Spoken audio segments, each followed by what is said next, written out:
फिर से स्वागत है आप सभी लोगों का आपके अपने YouTube channel technical knowledge point पर। अगर आपने हमारे चैनल को अभी तक सब्सक्राइब नहीं किया है तो प्लीज़ सब्सक्राइब ज़रूर कर लें और बेल आइकन को ज़रूर प्रेस कर लें, जिससे कि हमारी आने वाली वीडियो का नोटिफिकेशन आपको तुरंत मिल सके। देखिए, चलिए आगे बढ़ते हैं बिना किसी देरी के। मैं आपको इस वीडियो में बताऊंगा कि आपको परफेक्ट क्यू रूट कुछ ही सेकंडों में कैसे निकाल सकते हैं। मात्र 2 से 5 सेकंड में आप किसी भी संख्या का कितनी भी डिजिट हो, आप 2 से 5 सेकंड के अंदर आप क्यूब रूट निकाल सकते हैं। चलिए देखिए, इससे पहले कि क्यूब रूट निकालने के लिए आपको 1 से लेकर 10 तक क्यूब ज़रूर याद होने चाहिए। चलिए देखिए, मैं 1 से लेकर आपको 10 तक क्यूब लिख देता हूँ। देखिए, मैंने 1 से लेकर 10 तक आपको क्यूब लिख दिए हैं। चलिए देखिए, आप इसमें जानेंगे कि आप किन किन संख्याओं का क्यूब करने पर किन किन संख्याओं का क्यूब करने पर संख्या सेम आ रही हैं। देखिए, आपने 1 का क्यूब किया तो लास्ट की जो संख्या है वो 1 आई आपकी, तो सेम है। मतलब 1 का क्यूब करेंगे तो आपको लास्ट में जो संख्या मिलेगी वो 1 मिलेगी। ठीक है, ऐसे ही 4 का क्यूब करेंगे तो लास्ट में क्या है, 4। देखिए, लास्ट का जो अंक है वो 4 है। अगर आपका 4 का क्यूब करते हैं तो लास्ट में 4 ही आएगा। ये आपको क्यूब रूट निकालने की एक पहचान है। अगर आपको मान लीजिए कोई संख्या दे रखी है, जैसे कि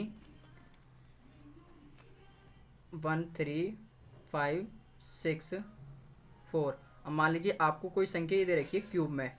ठीक है, अब देखिए, अब आप इसका क्यूब निकालेंगे तो इससे ये पता चलता है कि जो हमारा क्यूब निकल के आएगा तो जो उसके लास्ट का अंक जो होगा वो 4 ही होगा, क्योंकि हमने यहाँ से डिफाइन कर लिया है। देखिए, आपको किसी भी कोई भी संख्या आपको 4 क्यूब करेंगे तो उसके लास्ट में 4 जरूर आएगा। ऐसे ही 5 का क्यूब करेंगे तो 5 आएगा। देखिए, 5 का क्यूब करा तो लास्ट में 5 आ गया। 6 का क्यूब करेंगे 6 आ गया।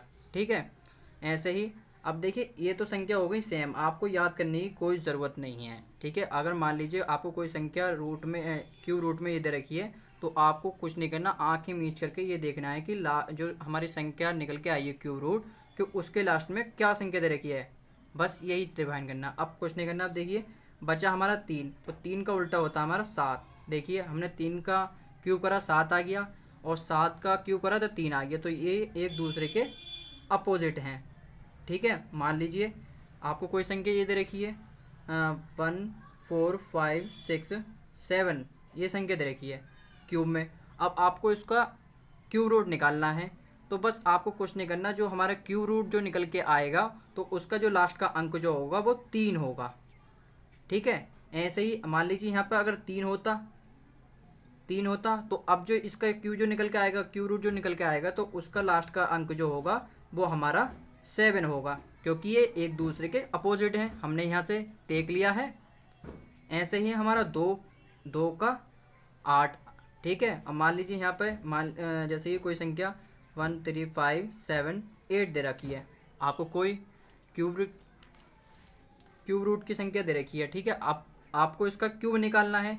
तो देखिए, क्या बताया था मैंने, ये एक दूसरे के अपोजिट होते हैं, जो कि मैंने आपको यहाँ पे बताया है। देखिए, 2 का क्यूब कितना होता है 8 और 8 का क्यूब कितना होता है 12, तो ये एक दूसरे के अपोजिट हैं। ठीक है, तो बस कुछ नहीं करना। अब जो हमारा जो इस संख्या का जो क्यूब रूट निकल के जाएगा तो वो उसके लास्ट में जो अंक होगा वो 2 होगा। ठीक है, ऐसे ही मान लीजिए अगर यहाँ पर 2 होता तो अब जो इस संख्या का क्यू रूट निकल के आएगा तो उसके लास्ट में जो होगा वो 8 होगा। बस आपको यही पहचान करनी है। अब इससे जो अगला स्टेप है वो आपको आगे बताता हूँ। चलिए, लिख दिया है। अब देखिए, मैंने क्या बताया, तो हमें सबसे पहले तो हमें इसके लास्ट के 3 अंक छोड़ने होंगे। क्यों छोड़ने होंगे? क्योंकि क्यूब है हमारा, क्यूब निकल रहा है, क्यूब में हम 3 संख्याएं छोड़ते हैं। और मैंने बताया था स्क्वायर में मैंने लास्ट से 2 संख्याएं छोड़ी थी। ठीक है, अब मैं क्यूब निकाल रहा हूँ तो क्यूब में 3 संख्याएं छोड़ेंगे। बस कुछ नहीं करना। अब ये देखना है आपको 4 मैंने किसके लास्ट में बताया, तो 4 के लास्ट में आता है। ठीक है, तो मैंने ये लिख दिया 4। अब बचा 39 बचा। अब ये देखना है 39 किस संख्या के क्यूब के बीच में आता है। तो देखिए, 4 का क्यूब कितना होता है 4 चौक 16 16 चौका 64, ज़्यादा हो रहा है। 3 तिया 9 तिया 27। देखिए 3 का क्यूब करा मैंने 27 और 4 का क्यूब करा 64। तो मैंने क्या कहा था स्क्वायर रूट में, मैंने बताया था पिछली वीडियो में कि हमेशा छोटी वाली संख्या लेते हैं। तो अब ऐसे ही क्यूब रूट निकालते समय भी हम छोटी ही संख्या लेंगे, ठीक है। जैसे कि हमारी 3 का क्यूब कितना होता है 27 और 4 का क्यूब कितना होता है 64। तो देखिए 64 ज़्यादा हो रहा है 39 से, तो मैं बड़ी वाली संख्या नहीं लूँगा, छोटी वाली संख्या लूँगा। तो 3 का क्यूब कितना होता है 27, तो बस ये 3 उतार दीजिए, यही आपका आंसर है। बस कुछ नहीं करना। अब देखिए मैं अगला क्वेश्चन लेता हूँ, जैसे कि क्वेश्चन नंबर दूसरा है 97336। ये आपको याद करना है, ठीक है। तो देखिए मैंने क्या बताया था, अब 6 किसके लास्ट में आता है, तो 6 के लास्ट में ही आता है। बस कुछ नहीं करना, 6 उतार दीजिए। 3 पेयर इसके गायब हो गए क्योंकि क्यूब निकालने हैं, सॉरी, ठीक है। अब बचे हमारे 96, अब 97। अब ये देखना है ये किस संख्या के क्यूब के बीच में आता है। तो देखिए 4 का कितना होता है 64 और 5 का कितना होता है 125। तो 5 ज़्यादा हो रहा है, तो ये 4, यही हमारा आंसर है। देखिए अगला क्वेश्चन लेता हूँ मैं, क्वेश्चन नंबर तीसरा 12167। ये देखिए क्वेश्चन लिया। अब मैंने क्या बताया था, 3 किसके लास्ट में आता है, किस संख्या के क्यूब में लास्ट में आता है। तो देखिए मैंने क्या बताया था, 3 का अपोजिट क्या होता है 7, क्योंकि आप खुद ही सोचिए 3 का क्यूब कितना होता है 27, ठीक है। और 7 का कितना होता है 343, सॉरी, 7 का क्यूब कितना होता है 343। देखिए ये अपोजिट है, नहीं है, ये अपोजिट है। तो ऐसे ही ये एक दूसरे के अपोजिट हैं। 3 का विपरीत क्या हो 7 का विपरीत क्या होगा 3। बस कुछ नहीं करना। मैंने क्या कहा था, 3 राइट हैंड से 3 संख्याएं छोड़ देंगे, बची क्या हमारा 12। अब वही देखना है ये किस संख्या के क्यूब के बीच में आता है। तो देखिए 2 का क्यूब कितना होता है 8 और 3 का क्यूब कितना होता है 27।